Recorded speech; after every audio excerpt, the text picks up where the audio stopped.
He's an experimental developmental psychologist in the Department of Psychology at the University of Texas in Austin. He studies adolescence. He was a middle school English teacher, bless his heart, before this. He has a BA and an MED from Notre Dame and an MA and a PhD from Stanford. He has published with Carol Dweck and other people in that Stanford group on that work on mindset. And, I just have to read this. Numerous awards and fellowships. Co-chair of the Mindset Scholars Network with projects that include the National Mindset Study and the College Transition Collaborative, which we can all appreciate. And so he's going to talk about true grit and growth mindset, why some environments motivate people to become excellent. Dr. Yeager, thank you. Thank you.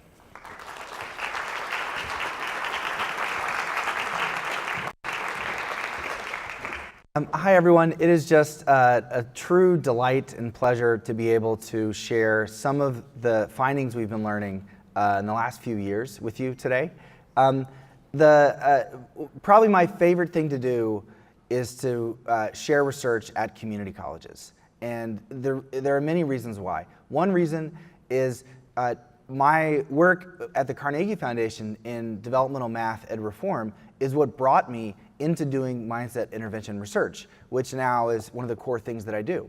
So in 2010, we looked at the developmental math outcomes across the country and worked on an initiative to shorten the sequence and increase the rigor of classes, make them project-based, problem-based, but we ran into a problem that many students, both traditional age undergraduates and adults coming back to community college, were not necessarily thrilled about faster, harder math.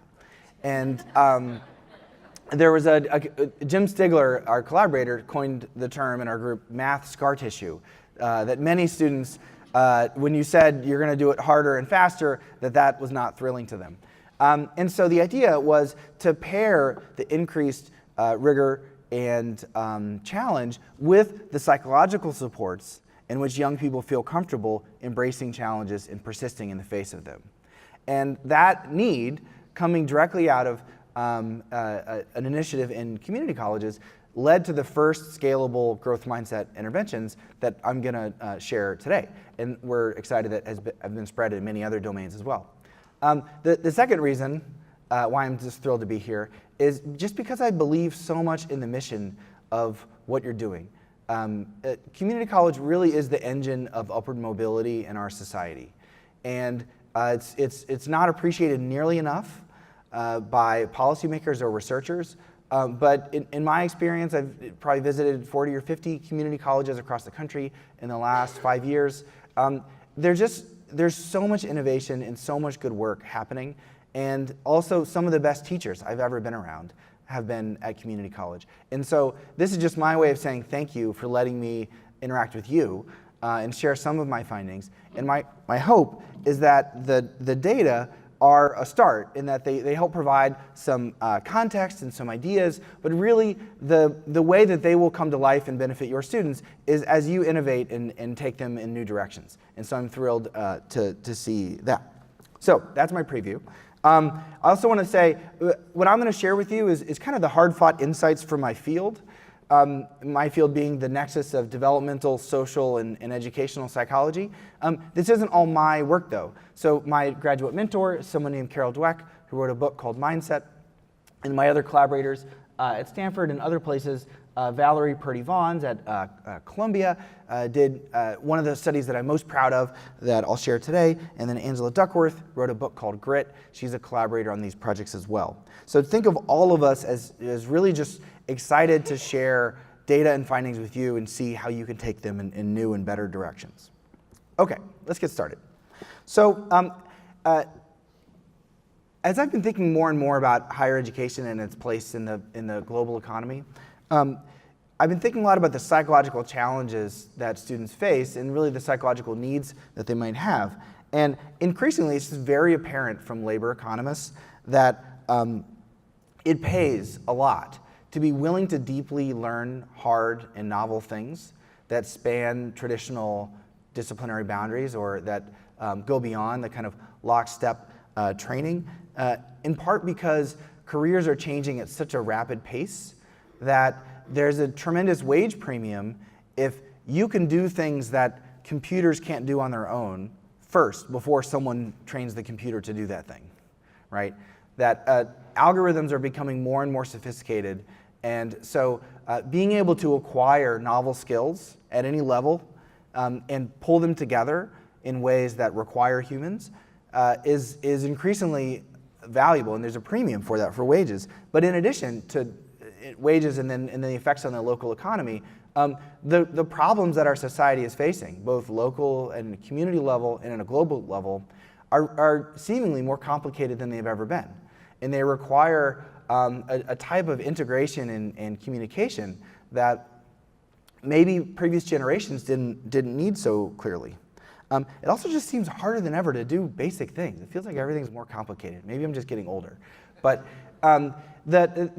increasingly it is critical that individuals are, what we've been saying, not just knowers, not just people who have learned well-defined knowledge in well-defined circumstances, but that they are learners, that they are acquirers of challenging content and material where it's not obvious exactly how they'll apply it, but the fact that it's not obvious how to apply it is exactly what makes it valuable in the current economy. So our psychological question is, why is it that some students or learners might feel safe taking risks of deeply challenging themselves, acquiring that knowledge before it's obvious they need it, and then go on to thrive in college at any level? And why might others shy away from difficulty and not fulfill their potential?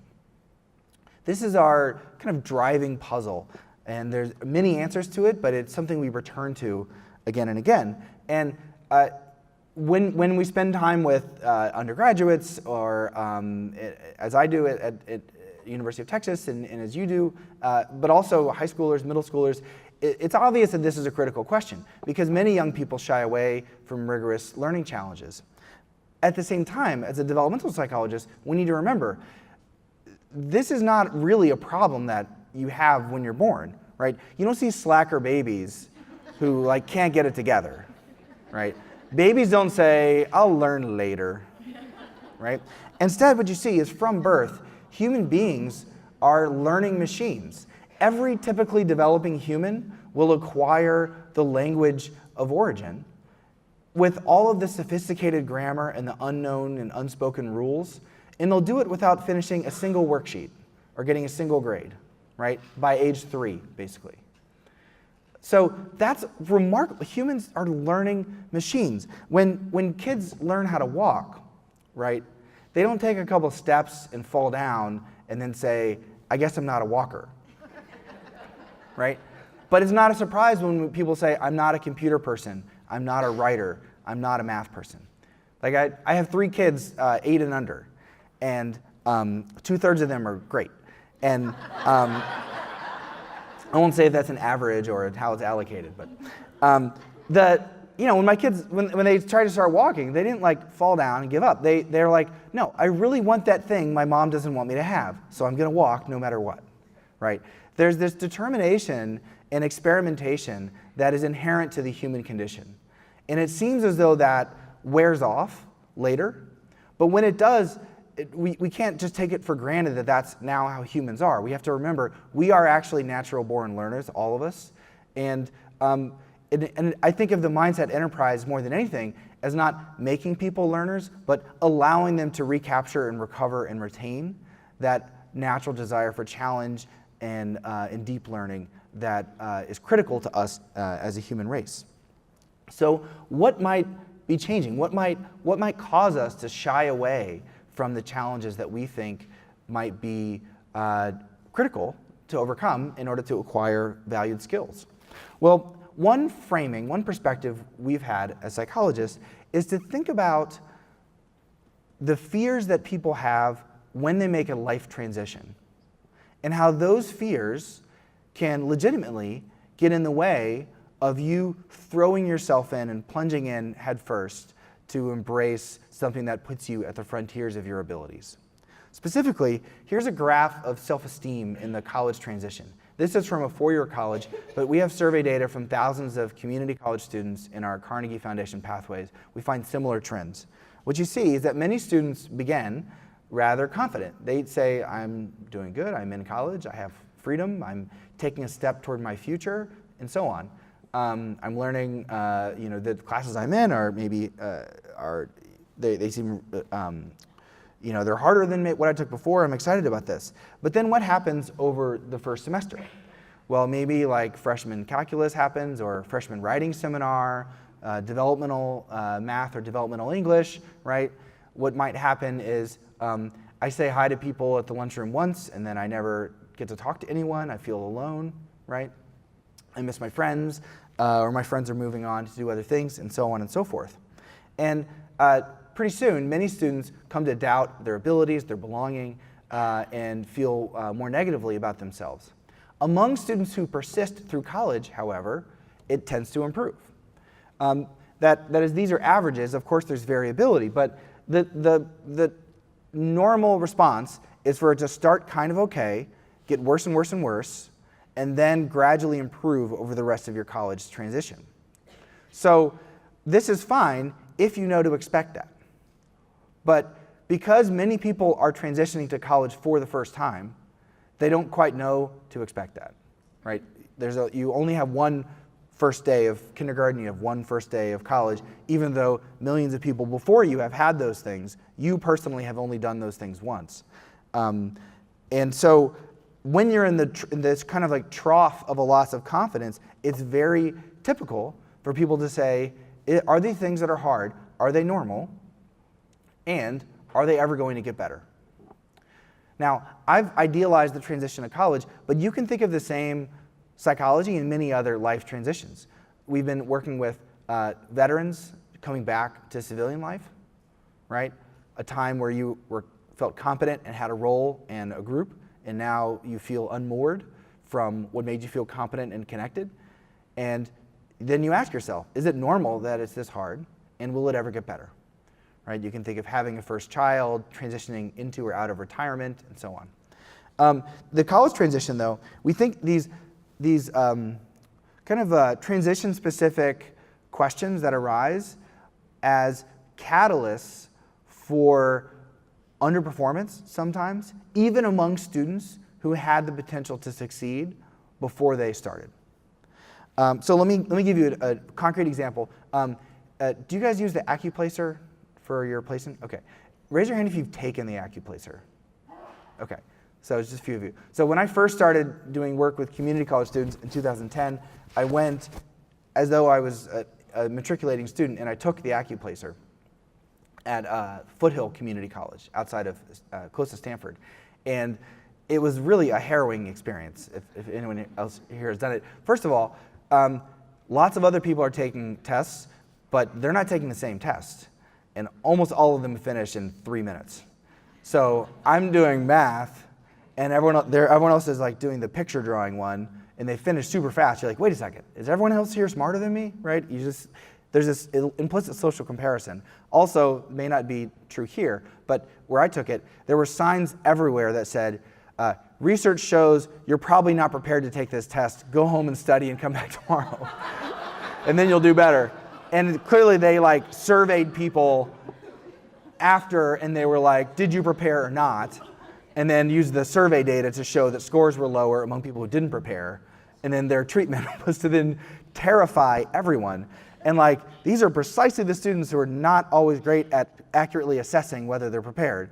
And so that was like kind of stressful. And then they sat down, and then the first page is, what's your race? Second page, what's your gender? Next page, this is a measure of your math ability. It's like, hold on.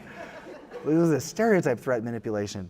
And then I got my score, and I did it with my collaborator, Tony Breik, who runs the Carnegie Foundation, also happens to be a brilliant mathematician and statistician, invented multi-level modeling, a very famous statistical technique. And I had to get my score behind him. And the lady who handed out the scores very approvingly nodded at him and then gave me just like the kind of cold shoulder. So there's just there's so much social dynamics, right? So after I took it, I then I did a focus group with a class of students who had failed the placement test and been placed into developmental math, the lowest level at that college. And so that was all just set up to what we learned from these students. And the reason we did this was before we designed any solution, we wanted to understand the student experience and design something that solved a problem students had. So what did a student say after the placement test that I had also just taken? She said, "I'm embarrassed by how stupid I am. I'm suddenly feeling very discouraged. I can't even tell which fraction is bigger than another or where they should fall in the number line. I feel like crying." And every other student in the room kind of echoed that. This idea that I was supposed to have learned this in 8th grade, and now I'm an adult and I don't know it, and I don't know where I'm going to see the finish line. And that worry was held simultaneously with the belief that this time I'm going to work harder and this time it's going to be different, right? And so what we have tried to do is to say, how do we harness that intense grit and commitment that many of our students have when they start, and optimism, that this time they're going to work harder, this time it's going to be different, and they're going to do well, and how do we simultaneously try to alleviate some of these fears and worries so that students can stay with it and stay in the game, even in the midst of that early decline in confidence and that kind of course correcting that's quite natural, so that students can kind of come out the other end with the valuable skills that they've acquired. Or to say it differently, our hypothesis is that one thing that erodes that kind of love of learning and challenge that many of us started with is the worry that when we struggle and fail, we're going to be negatively evaluated and labeled in some way and compared to others and judged to be inadequate. And those fears prevent us from taking intellectual risks that we know are good for us in the long run. By that logic, though, we might be able to address those fears and inspire more students to persist, even in the midst of that early uncertainty. And by doing so, they might acquire the skills and habits and relationships that help them succeed over time. So more concretely, the three kind of worries we have. So imagine a student who has the skills, is highly motivated, ready to succeed, right, optimistic about the future, but encounters early difficulties like I just described. A student might look around and wonder, maybe I don't belong here, right? It might observe who's in a position of power and authority at this university. Is it members of my group or not? And if not, then maybe I won't be fully included in the community here. Or the student may wonder, what's the point of this, right? They might say, sure, I belong here, but there's a lot of catch-up of early level skills that has to happen before I get to do the things that I really want to do. Or maybe a student might wonder about his or her abilities, right? And wonder if they don't have what it takes. And so our mindset approach is designed to redirect each of these worries or thoughts in the bottom of that check mark, as I described, to try to unlock the love of learning that we think is inherent to humans. So I'm going to walk through examples from each of these, and each of these are ones we've tested in community college settings. In the workshop, we'll go deeper on classroom implementation and very specific practices, mostly around growth mindset, because that's where we've made the most progress in our community college work. Okay, belonging. So the guiding principle for the belonging work is something we call belonging uncertainty. This is different from like rah-rah, school spirit, trust fall, ropes course belonging, right? This is like the existential worry that you or your group may not be valued or fully included in a field or in a university or in positions of power or authority in a setting. So it's a worry that I or people like me don't belong and can't succeed here. And that nagging worry can make even everyday events ambiguous in their meaning, what we call attributionally ambiguous. So an example is, I met some people in class, we had a nice interaction, I texted them to meet up to study, and they didn't text me back, right? It's a common occurrence. You have to explain what caused that. Why was that the case? One explanation is they were busy or they're doing other things. Another explanation is they don't see me as someone who will be in their group, or they don't value me, right? And the problem is, people hardly ever say clearly why they do these things or not. So you're left to make guesses. Belonging uncertainty, being in that circumstance, causes people to kind of fill in the blanks even more when those ambiguous things happen. Then filling in the blanks, it can undermine the love of learning that we've been talking about. Now, this belonging uncertainty, this circumstance may be aroused even more strongly among individuals who might be underrepresented in a group. So we've been looking at students of color on campuses, first-generation college students, increasingly immigrant groups or religious minority groups, or sexual minority groups, right? Any characteristic that might cause an individual to say, my group, cause an individual to say, it's not necessarily assumed that my group belongs here, right? You don't have the benefit of a presumption of belonging on the basis of group membership.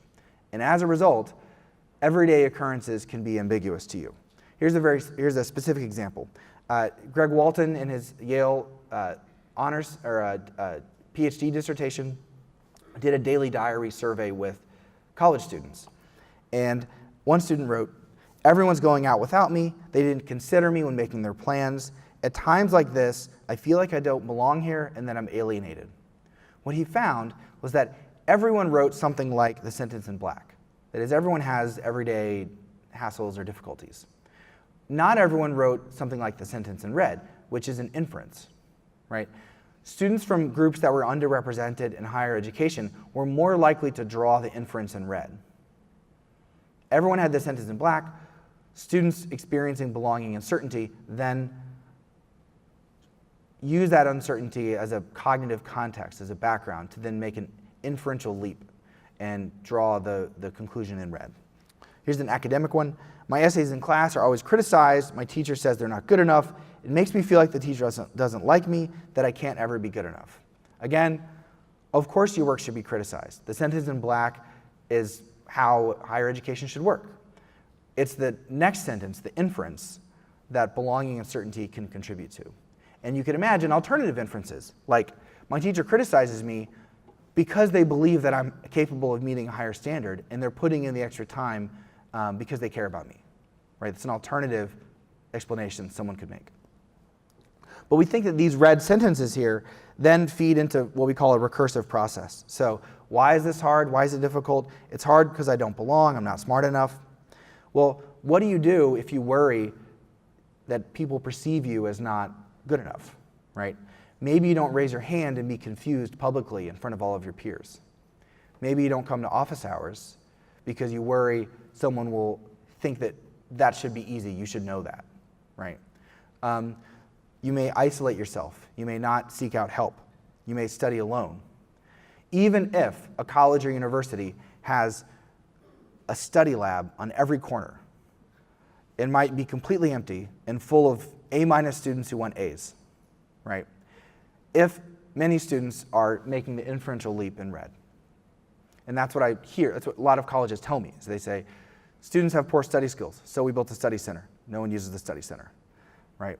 And our psychological argument is students need the resources. They also might be worried about looking incompetent or less than in some way, or stigmatized, and may not avail themselves to those opportunities.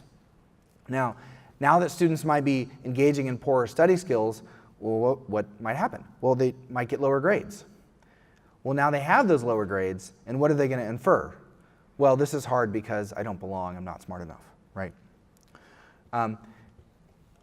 The good part of the story is that our interventions try to change that, but also things you say and do in your class, or if you work in counseling, things you might say in one-on-one interactions can change those thoughts. Before I get to solutions, though, let me just do an illustration of how this can go wrong. I've used mostly academic and social examples, but our work in community colleges led us to a different kind of hassle that students experience, bureaucratic hassles. And so a fun thing to do is to Google image search community college course selection pathway or flowchart. Here's one of the first things that comes up in Google Images. I didn't make this up, I promise you. Just you can replicate my methods. We had a lot of fun, a couple afternoons pulling these. So there's so many things I love about this. So obviously these numbers correspond to some kind of courses, right? But like the top is developmental ed. So you take the placement test, but then the first thing you're like, well, who's the 1060 group? If you are put in 1060, what are you supposed to think? Like, I'm already a dead end, right? And then I looked up what those classes are, and a bunch of the ones around placement test are versions of algebra or pre-algebra. And of course, one of the first things you learn in algebra is that numbers stand in for letters and vice versa. So in order to figure out what class you're in and read the legend, you have to know what you would have learned in class 11, 13, which I also thought was hilarious. But then there's other things, like just senior standing in math is floating, 4950, and then all these different arrows, and it's just like, it seems really stressful just to look at it. But it's not just community colleges. These are four-year college engineering course flowcharts. I feel like someone should like do a horse race of the actual engineering physics textbook versus the course selection guide to get into the engineering physics class and see which one is harder. So what we did was to try to replicate this. We created bureaucratic hassles, and we randomly assigned community college students at Austin Community College and four-year college students at University of Texas and at IU. And we had them, we manipulated the hassles so they were either hard or easy.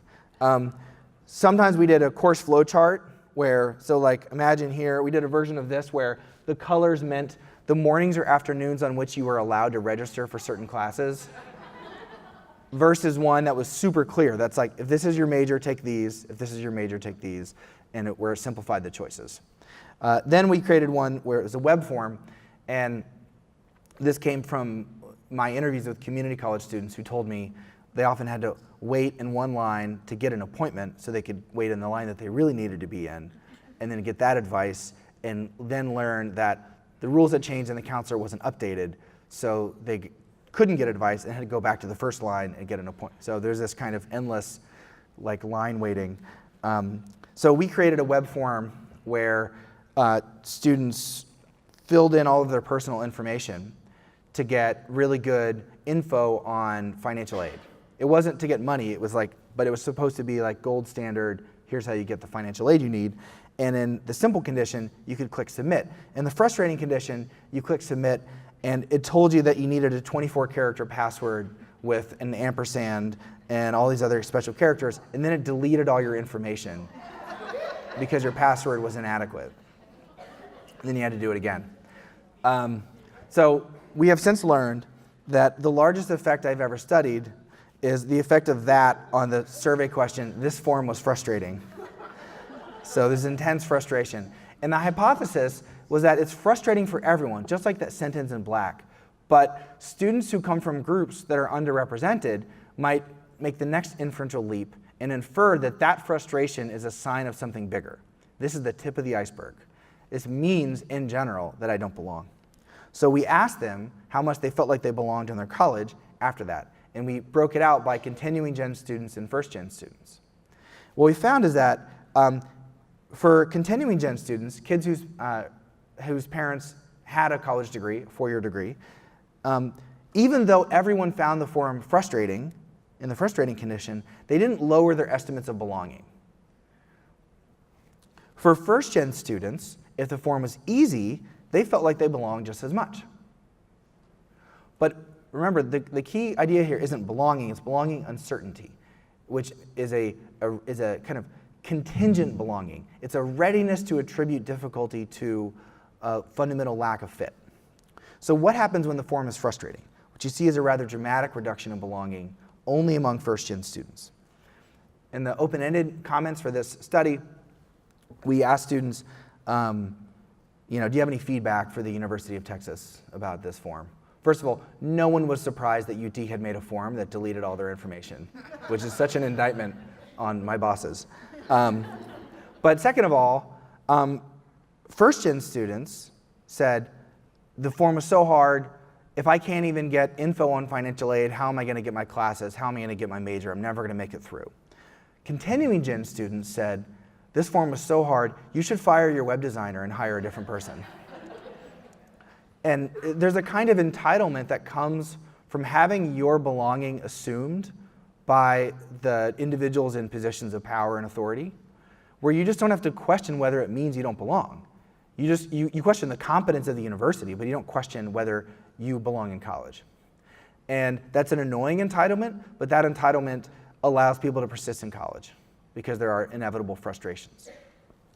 So what's the good side of the answer? So the idea is to try to change the recursive process where students learn that it's normal for it to be hard, and there are reasons to hope that things can improve in one way or another. And by doing so, you might prevent the isolation and promote the engagement with the resources in the university. And then once students access those resources, coming to your office hours, studying in groups, right, then they might do better. And then they don't need to be continually reminded, perhaps, by us, because it's now true for them that they can belong, right? It becomes self-evident that they can reach out, get a resource, and then that it pays off. And the hope is to create a positive self-reinforcing cycle where students' own agency becomes a reinforcement of the treatment over time.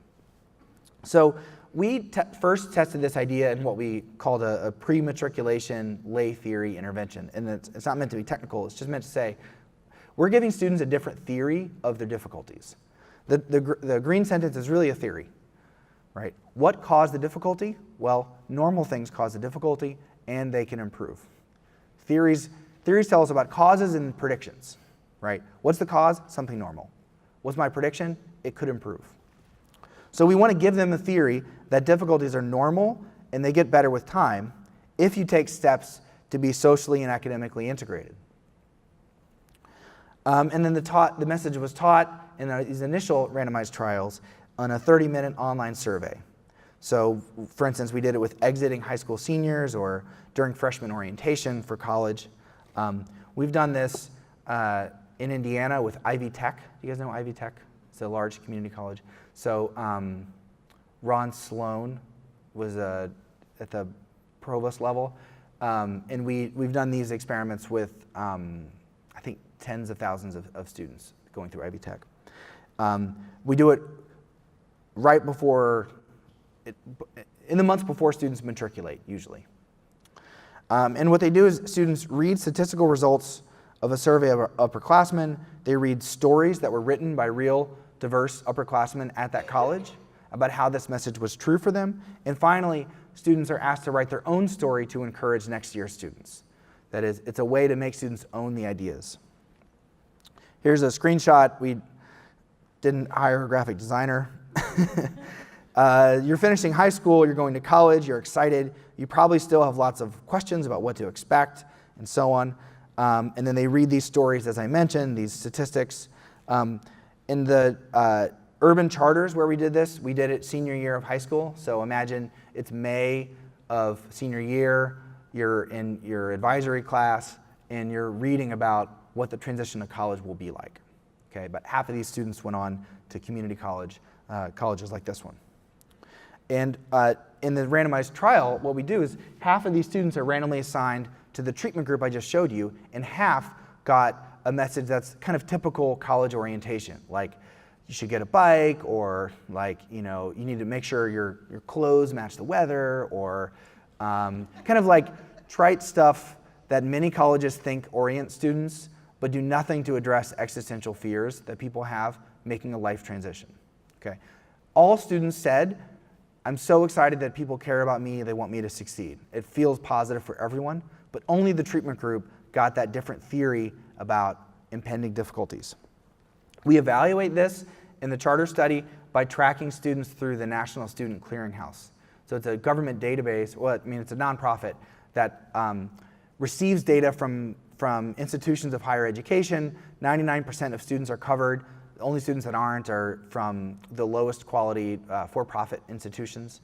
And so without ever having to interview students again, we can track their college persistence outcomes. over time with a high response rate. And so what do we find? In this charter school, it's a very low-income students. In this one was, I think, in urban Philadelphia. And they went to 70 or 80 different colleges. 100% of students had to be admitted to college in order to graduate from high school, any college whatsoever. And so, but by the fall, 47% were not full-time students. So there's massive summer melt in this school. And then you see fewer and fewer students were full-time college students 2 years out. And this is, I mean, it is, we know from other data, this is one of the best urban charter networks in the country, one of the top 3. So there are hundreds of urban charter networks with far worse outcomes, and hundreds of public school districts too with far worse outcomes. The treatment, though, retained more students in the fall, and that persisted over time. We just pulled the graduation data. For 4-year graduation of any institution, 2-year or 4-year degree, only 5% of students in the control group earned any credential in 4 years. But it was 20% among students who received the belonging treatment. So what that suggests is in terms of the percent of the control group, that's a massive increase from a one-time 30-minute treatment. It also suggests what's going on with 80% of students, right? It suggests that A, the belonging treatment is a start, but it's not the whole story. And B, there are other things besides belonging. Even with that, though, these types of results are deeply encouraging because what they suggest is far more students could have succeeded with no changes to the objective resources in the environment if we help students be prepared to interpret that dip in belonging, the check mark. If we gave more students the check mark theory before they start college, then more students could have succeeded. And so this is an initial illustration, but then you say, well, are students walking around remembering this treatment? I mean, it's just 30 minutes, and there are lots of 30-minute experiences that people forget. And that's true. There are lots of 5-minute experiences you never forget. Certainly, if someone humiliates you, it just takes a second, but you might never forget it.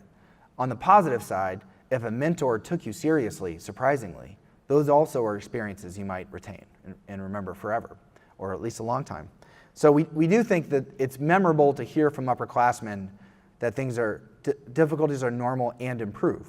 At the same time, it's not necessary to assume that students vividly remember everything we taught them in order for the treatment to persist, because as long as the treatment caused students to be less reluctant to study with others or go to office hours in the fall, then it can be self-reinforcing.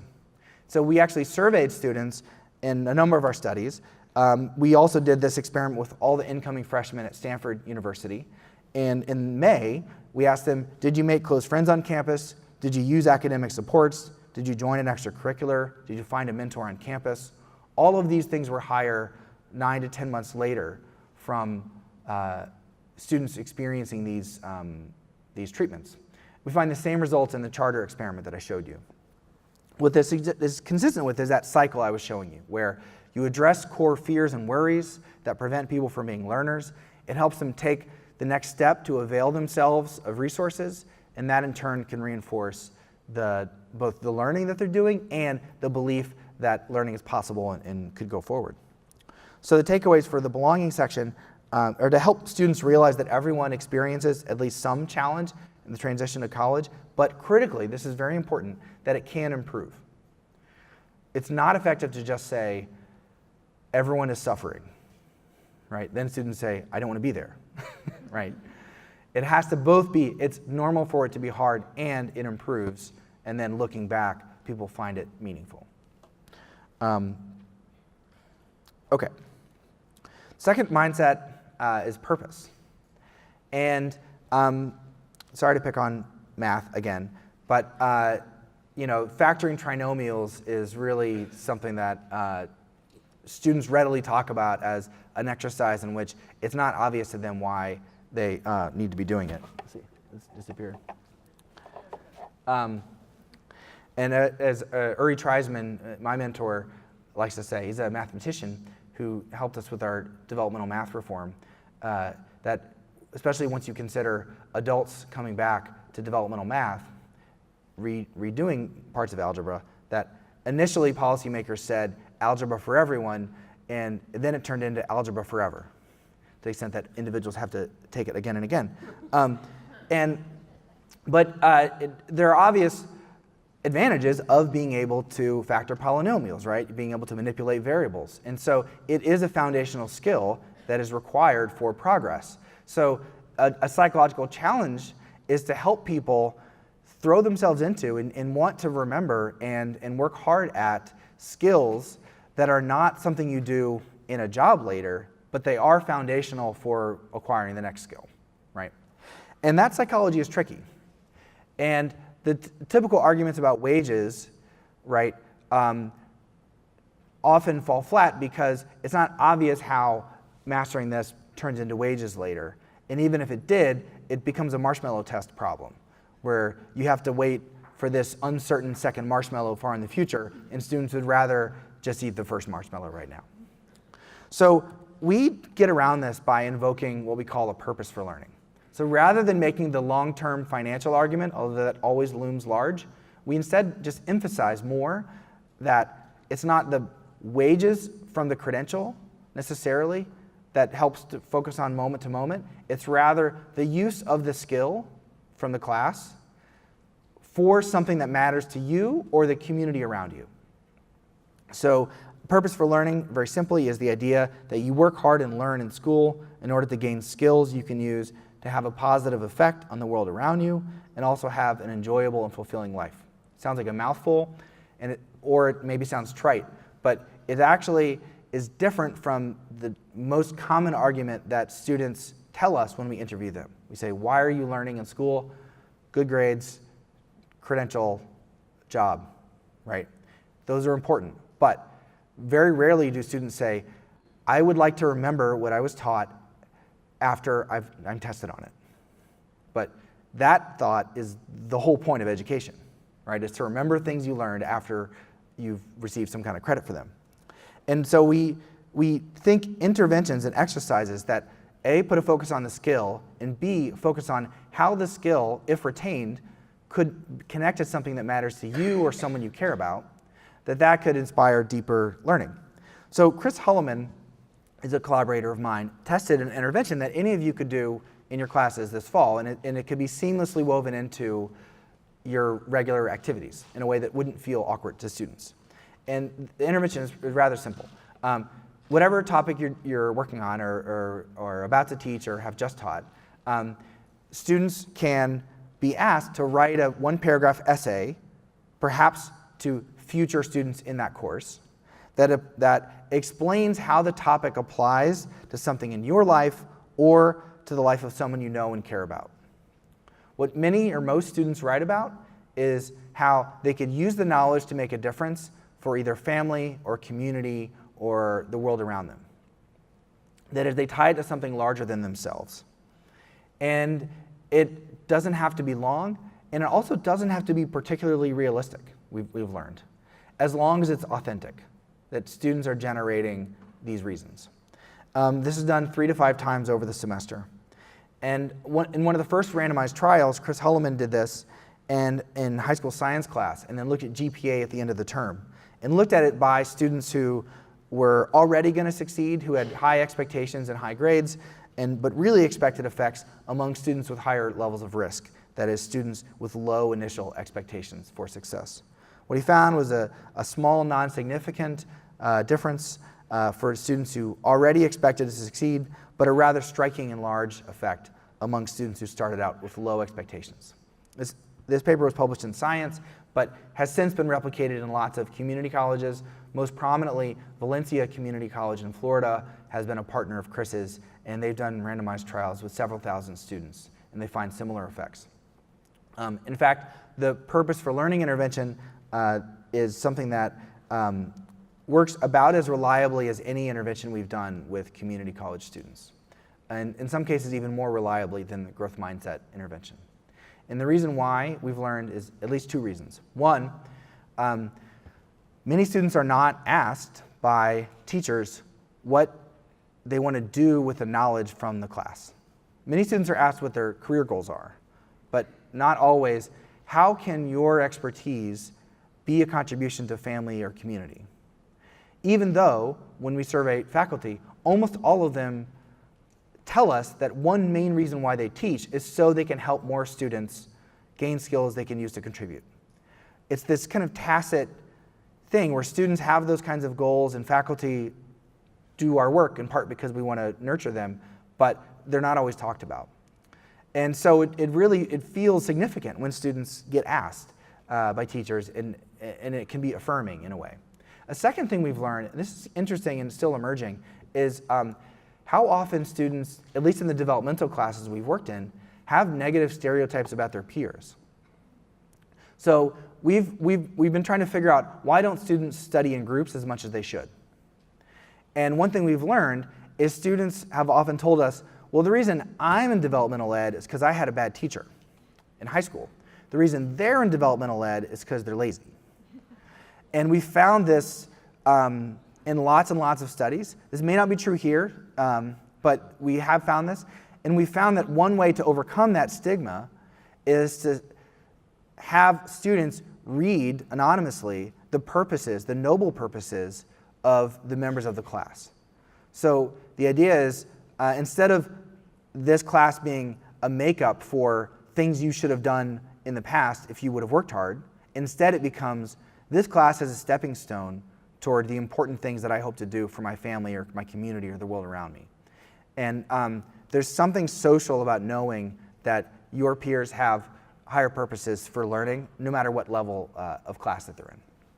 And so that last part I just mentioned, that's a speculation that we're following up on in some research, and I'd love to hear your reactions. But that's an intriguing, for me, explanation for why these purpose effects seem so striking in community college. So here are the takeaways for purpose. First, to presume that students either have or can generate higher level purposes for learning, purposes that extend beyond the self, and invite students to tell you how the skills from the course align with those purposes. And then, of course, as many of you probably already do, give students opportunities to make it real, right? So can their course essays become op-eds? Can a project be connected to a local social justice issue or a briefing for the school board or so on, right? And there are many ways in which a real audience at the end of a project causes students to request critical feedback earlier on, rather than resent us for providing lots of criticism. So I'm sure that's something you already do, but this is just evidence supporting the commitments you're probably already making to opportunities to make it real. Okay, the final thing is growth mindset, and I'll go through it relatively briefly relative to the others because we have a workshop that will go more deeply. But as a review, and you may know this already, the fixed mindset is the idea that intelligence is a fixed trait. Students might say something like, if I have to try hard, I'm clearly not smart. And if I'm not smart, and if I'm not a natural, then there's really no point in trying because being a natural or being naturally talented at something is really what counts. Not all individuals have a growth mindset or a fixed mindset. Some endorse more of a growth mindset. This is the idea that intelligence is a malleable quality in which students say that trying harder is the means through which you become smarter. So obstacles, these are things that can be overcome through effort, help from others, or improved strategies. A critical clarifying point I increasingly feel like we need to raise is growth mindset doesn't mean pretending like there are no ability differences between people or just telling people to try hard or that effort is all that matters.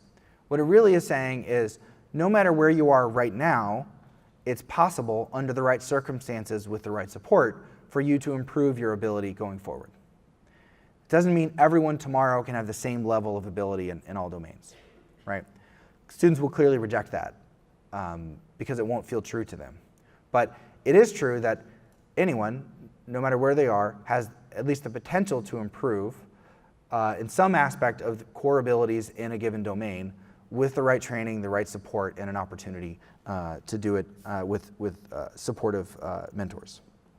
So these mindsets are not meant to put people in buckets necessarily, because you can shift between them. You can have a mindset about math that's different from your mindset about English or creativity or athletics, we found in a number of studies. And mindsets can be shifted.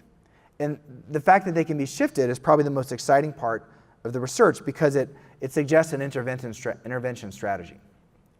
Now, when we started our community college work to look at developmental math, this, of all the variables we studied, this was the first one that resonated with the faculty and students that we talked with, because of the worry and concern about abilities, specifically abilities compared to others, that students brought to the table as they began their courses. And so the first customization of growth mindset treatments for scale were done in the context of developmental math at community colleges. What we did was to say, well, how can you shift someone from more of the fixed side to the growth side? And one insight, this was Josh Aronson's insight, as a professor at NYU, was to say, well, we know intelligence is malleable because we know the brain can change, right? So anytime the brain learns, it forms different connections between neurons. And the neurons are constantly changing, right? So when we're awake, we form certain neuronal connections. When we fall asleep, they're pruned, right? So what you learn while awake affects how the brain consolidates knowledge and memory while asleep. And so since you have control over the amount and the quality of knowledge you do while awake, then it's possible to change the brain over time under the right conditions. And so the idea is to just convey that scientific fact with scientific authority, but also wrap it up in a memorable metaphor, a metaphor that people can really kind of keep in mind. And that metaphor is the metaphor that the brain is like a muscle, right? Just like muscles get stronger the more you exercise them, so too do the connections between neurons in the brain become more efficient or stronger the more you use a certain region of the brain. So this is not a picture we've used in our interventions, mainly because middle schoolers tell us it looks like a butt. This is for adult eyes only. You can now never unsee the butt brain. But we crafted an article, a scientific article, reviews real studies. So for instance, one study published in Nature looked at jugglers, adults who were said their whole lives, I'm clumsy, I'm not a good juggler. Then they were given rather intensive juggling training, and then neuroscientists scanned their brains and saw changes in their brains in regions related to hand-eye coordination. But if those jugglers kept practicing only the thing that they'd been taught, and they never took the next step and started practicing more difficult skills, their brains remained changed, but they didn't change any further. It was only when then the jugglers took the next step and learned a new difficult skill that their brains changed further. So we end this article with that analogy, and the idea is there are many people who say, just like many people say I'm clumsy, I'm not coordinated, many people say that about fields, writing, computers, math, and so on. But when you work diligently with a coach, you improve, but not if you stop challenging yourself. You need to actually continue challenging yourself rather than keep rehearsing what you've mastered. Then you get continued brain growth. It feels like a lot to pack into 3 pages, but we say things like this that was written for adults, in part because adults thought, sure, babies' brains can change, but not my brain, right? But the research is quite encouraging, even on adults. So it says, most people don't know that when they practice and learn new things, parts of their brain change and get larger, a lot like muscles do. This is true even for adults. So it's not true that some people are stuck being not smart or not math people. You can improve your abilities a lot as long as you practice and use good strategies. So the first time we tested this was at Santa Monica Community College, and we looked at dropout rates from developmental math. And we found that in the control condition, which learned facts about the brain, when they received this intervention, they were just emailed a survey link in September, and they clicked on it, and then it gave them one group or another. We then pulled their records in December. So when students completed the control group on the online survey, about 20% dropped out of developmental math. When students received this article in September through a survey link, it was 9%. So almost 50% reduction in dropout rates from a developmental ed class when students receive this brain as a muscle metaphor. We've gone on to replicate that. The effects really vary. Sometimes they're smaller, sometimes they're bigger. We're learning more and more about where they appear under what conditions. But the immediate next replication was when I got hired at the University of Texas. I talked to the provost and basically nobody else, and we snuck the intervention in to freshman orientation over the summer. So this is the pre-orientation page, and logged in as me, and right underneath the meningitis vaccine and above the University of Texas honor code was the UT mindset. And students click, randomly assigns them, 8,000 students or so completed this. And then we look at full-time enrollment rates, especially for students who are at risk of non-completion, so students of color and first-gen students. What we found was about a 40% reduction in the achievement gap for the entire freshman class at the university. And that persisted to the next year, and the next year, the new cohort, we gave it to all students without random assignment, but then compared the cohort outcomes and found institution-wide about a 30 to 40% reduction in full-time enrollment rate inequalities at UT. So that's encouraging, but what we've learned is that mindset changes are not one time. That students might learn this memorable metaphor, but then they might have experiences in the world that pull them back into the fixed mindset thinking that they had. And so what's even more exciting, where I imagine you will and maybe have innovated, is how to wed this one-time memorable idea with a classroom climate and culture that makes it true for students in their own experiences that A, they can grow and learn, and B, that the people in charge of the grades and progress also see me as someone who can grow and learn and develop. And so there are probably a lot of bad ways to do this, and we worry about that. So another fun Google image search is motivational posters. So it turns out when you Google image search that, it's almost exclusively cat posters. This is mostly cats. It turns out any picture of a cat can be overlain with any message, it seems. Among the non-cat posters is something like this. If at first you don't succeed, try again. And then for some reason it says American proverb, which feels a little generous. Maybe it should be American platitude. Or only positive attitudes allowed beyond this point, right? And then you're like, well, what if I'm like a negative kid? You know, do I have to stay in the hallway while everyone else has a party with confetti? You know, some kid with a sour mood that day. It's just like, oh, positive people are partying again without me. Like, what negative kid is helped by that? Doesn't make any sense. You know, we have these metaphorical posters, right? Like you can't walk into a room with a wooden table without seeing one of these on the wall. And you know, we look at this and say, oh, it's the race of life. He must have, persevered. That's great. But a lot of people might look at this and say, why is he the only one running the race? Maybe it's because he's in last place. And maybe that's because he ran the race in a suit with a briefcase. But definitely no one's like, I used to not think that I could do stoichiometry, but now that a stranger lost a race no one cares about wearing a ridiculous outfit, then I can totally do it. So we've been thinking a lot about kind of ways to separate common sense from common nonsense when giving feedback. And I'll just share one example before we finish up, and then we can go more in the workshop on this point. The motivating example we often use is providing writing feedback, something that many of our first-year students require. So when I was a mediocre middle school teacher, I would spend all weekend grading my students' essays and just hating it. I still, to this day, don't like it. But what comforted me was the thought that students are getting this feedback. I mean, look how many chances there are for them to become better writers. Like, what a gift to my students. They're gonna like put me on their shoulders like Robin Williams and throw a party for me. But that's not how students feel, it turns out.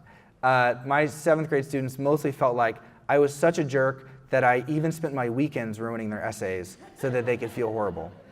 That I'm just like, there's something wrong with me psychologically in their mind, right? So there's a total mismatch between my psychology of the experience, which is an intention to help and coach and mentor, and their psychology of the experience, which is feeling trashed, feeling less than, feeling othered in some way, right?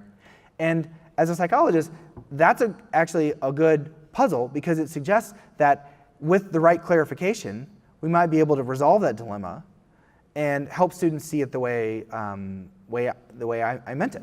Now, it may not be straightforward, but if we can find a trick, then it might unlock that natural desire to be a learner that we started with. So we call this the mentor's dilemma. And the mentor's dilemma is that it's really hard to simultaneously criticize and motivate. So what is your guess of the most common way people solve the mentor's dilemma? Or what's the stereotype? Great, good job without the failure. Yeah, right. So, and then what? Maybe a grade. Yeah. So, like the compliment sandwich approach, right? So first, like global encouragement or global praise, or maybe even praise something that's kind of irrelevant to the task. And then provide the criticism, and then try to praise people again in some way. So an example would be, I love your enthusiasm. All of your work is bad and has to change. But I love how much you tried. Right? And if you're totally confident in your belonging, and all the cues in the environment are telling you, this place is for you, you belong here, then maybe you don't care. Maybe you're annoyed, but you don't really care. But if you are getting cues from the environment that your group may be either disrespected or viewed as less competent, and then you get praised for something that was not actually what you were supposed to be doing, which is enthusiasm, and you never get praised for what your real responsibility was, right? Like, suppose you got a performance review, and a performance reviewer said, I love that you showed up on time, none of your teaching is competent, right? But your handwriting is terrific. You're like, wait a second, my job is not showing up on time. Well, I guess maybe it is, but like my handwriting is not my job. Like my job is teaching. And so if you don't get the feedback on the relevant part, then especially if you're from a group that has reason to wonder about belonging, then it may not be comforting to get the compliment sandwich. It's not like a cup of self-esteem that you fill up with bland praise and take a gulp out of with criticism and fill back up with praise before you leave. So we thought a different approach is to assure students of precisely the question that's on their minds, which is, am I viewed as competent, and am I viewed as someone who is likely to improve by the people in charge? So we worked with middle school English teachers. This is a real scan of an essay in our study. Teachers wrote comments like this, and this teacher did write good job at the top, I think. No, yeah, good use of this over there, but then also wrote lots of substantive feedback. And then we had teachers handwrite Post-it notes that were appended to these essays, and we wanted to know, could clarifying teachers' intentions in a way that addresses belonging motivate more students to do the revisions? So 50% of students got a Post-it note that said, I'm giving you these comments because I have high standards and I know that you can meet them. So step one, it appeals to the higher standard, and step two, it assures students that they can meet that higher standard. It's like getting comments from a dissertation advisor, right, where they say, this is a first attempt, judged from the standard of whether this is publishable. It's not yet there. I provided extensive critical comments, but remember, I wouldn't have gone to the trouble of doing this if I didn't think that you could make the revisions and get it into the journal, right? And that's usually true, because advisors are busy. They wouldn't do the comments if they didn't think it was possible you could fix it. And so this is distilling that in a way that could work for 7th graders. 50% of students in a control group got a note that said, I'm giving you these comments so you have feedback on your essay, which of course conveys no information, right? The question is, do the different notes produce different rates at which students revise their essays, and is that different depending on students' group status? So we did this study 2 years in a row. On the y-axis is the percent of students who revised the essay. What we found is that in the control condition, there was an achievement gap that was typical in this study, in this school, where 62% of white students made any revision whatsoever to the essay, and only 17% of African American students made a revision to their essay. What happened when students got the high standards and assurance note along with the criticism?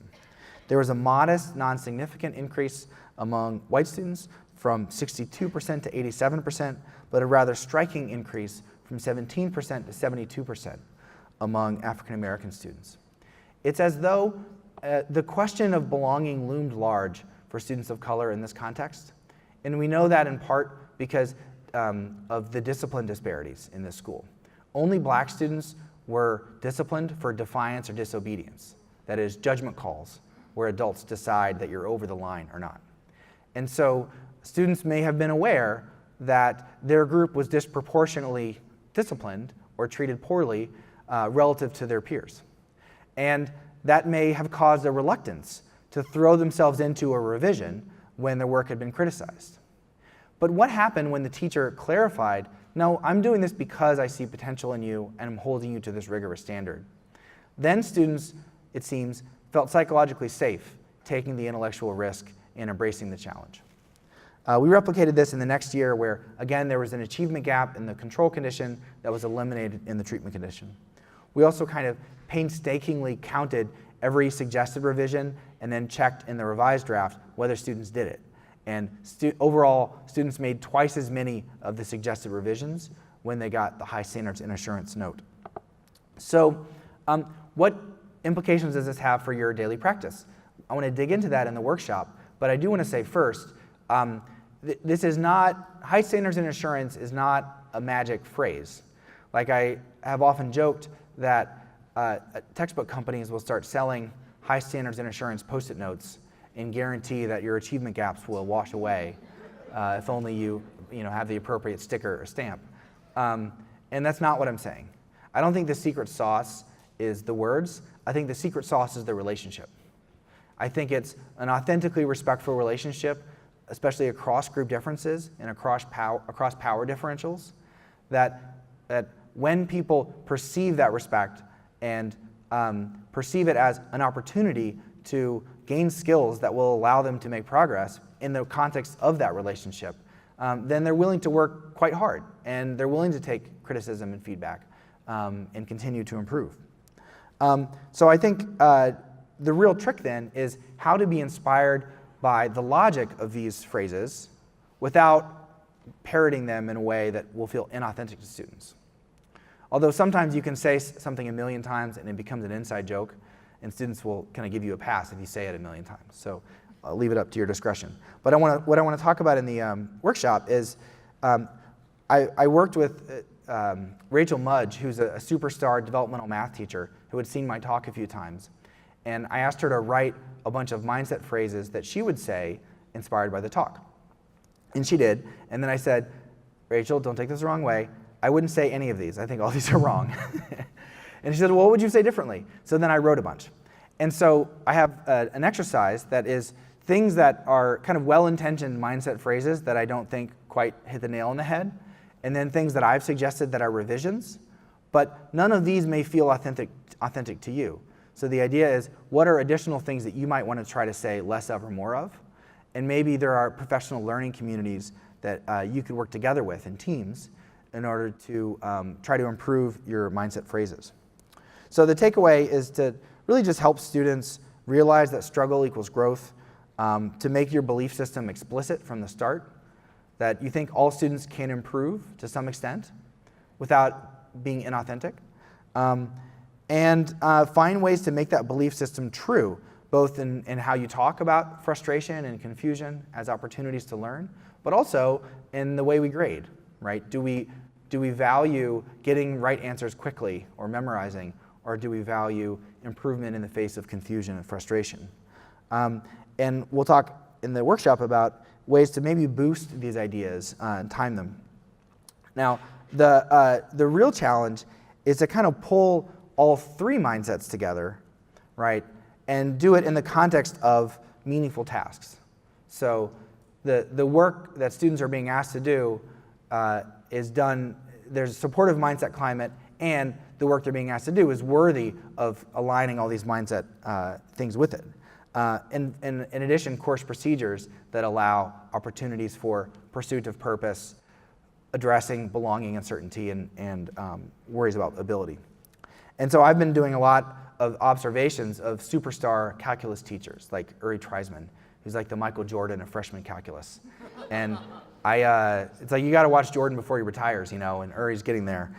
So the last 2 years, I've just been sitting in on freshman calculus Tuesdays and Thursdays with this author named Paul Tuff, who's writing a book about higher ed. And I'm just kind of watching, what do superstar teachers, probably like many of you, do that comes naturally to integrate these mindsets? And I think that is the goal, is not just discrete interventions, but a system and a set of relationships and a set of procedures that convey these ideas in word and deed. So thank you so much for your attention. It's been, as I mentioned, a thrill to talk with you, and I'm looking forward to seeing how it can be useful in the workshop. Thank you very much.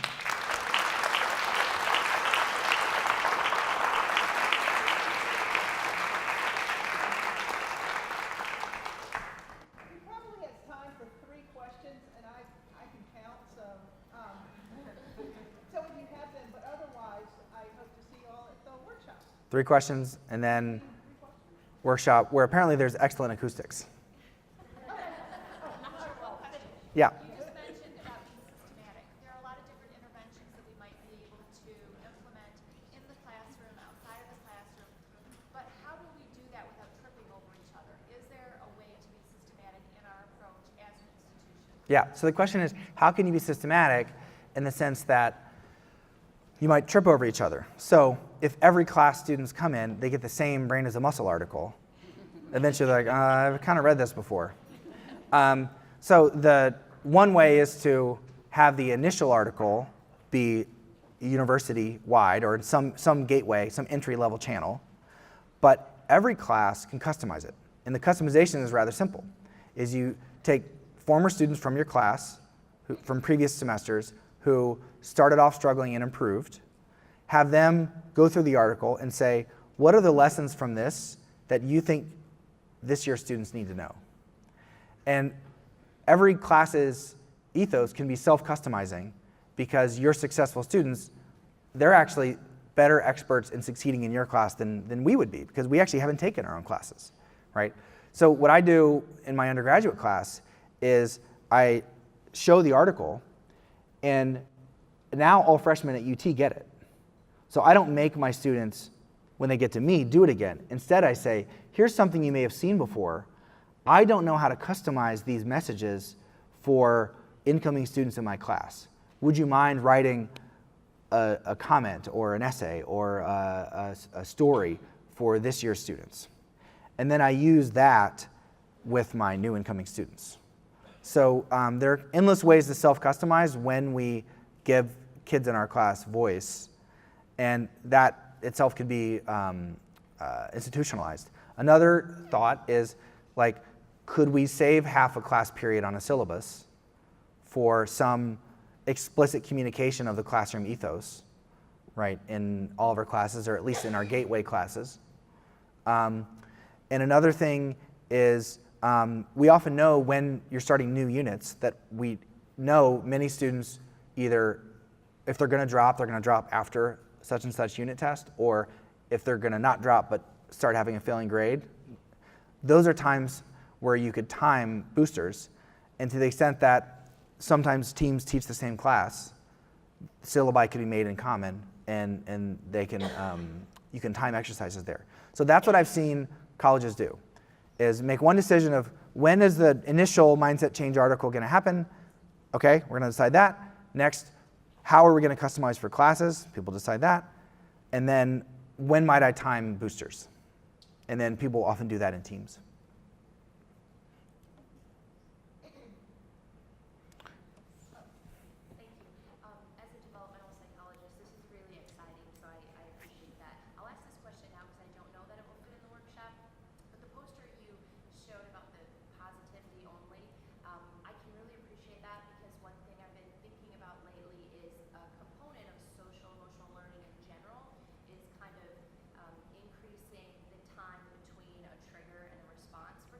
Right. before you react. And that may have implications, and I wonder if you've thought about this when you see like good vibes only and no bad days allowed, that Right. really are becoming, in our culture now. If this has implications that you've thought of as far as like bullying and school shooting and addiction, like just this sort of escapism in general, and not being able to kind of sit with these negative feelings Right. that students are having. Maybe not even having the language that these feelings are okay, and instead of trying to escape it, just to kind of sit with it for a while. Right. So the question is about negativity, and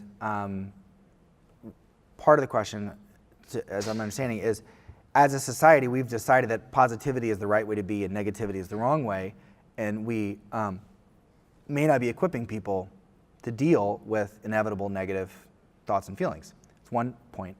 Another point is the need for a break between a trigger that causes negative feelings and a response that you have later. And maybe I'll start with the second. So I'm a consumer of the research I'm about to describe. This isn't my field, but my understanding of the field is that there's increasing evidence that intense negative emotions are like amygdala, like brain, lower parts of, more interior parts of the brain that are shared more strongly with animals, reptiles, and so on, and that intense negative affect is experienced and then has to be controlled by prefrontal regions. And so you can think of it as gas and brake, although that's a crude metaphor. And so people differ a great deal in how negatively they feel, but they also differ a great deal on how effective they are at suppressing. So one of the worst cells to be in is intense emotion, but very weak self-regulation, right? So all gas, no brake. The problem is, any of us can be in that circumstance if we're tired or hungry. Both emotional lability is higher and self-regulation is lower. So the take a break part, in part, is useful because it allows the emotional part to come back down, so then you can start exercising the self-regulation part. Now, another key worry, though, is if you have long-standing fears, like many people have in some content areas. So, like math anxiety is one, for instance, and that lights up like the anterior insula, which is a region related to fear, right, in amygdala, and there's kind of some brain activation that causes relatively intense emotions that mean sometimes people do need a break in order to regulate. So the implication is that students will have fears, and we have to have ways to allow them to have space to get that under control. And sometimes you can't just say, stop that feeling, because that requires the executive function, and that may be compromised for many reasons. We know young people are sleep deprived, but presumably adults coming back to college are also working and have families and may also be sleep deprived, and sleep deprivation can compromise executive function in a lot of ways. So the other thing is, do kids have a vocabulary around emotions? And it's very tricky. But one of the key insights from CBT and DBT is not only can you name emotions, but can you name the reactions that you're having to the emotions and be able to be metacognitive about that? Say, what's really causing my emotions to go up is actually the fact that I'm reacting to my emotions in this way.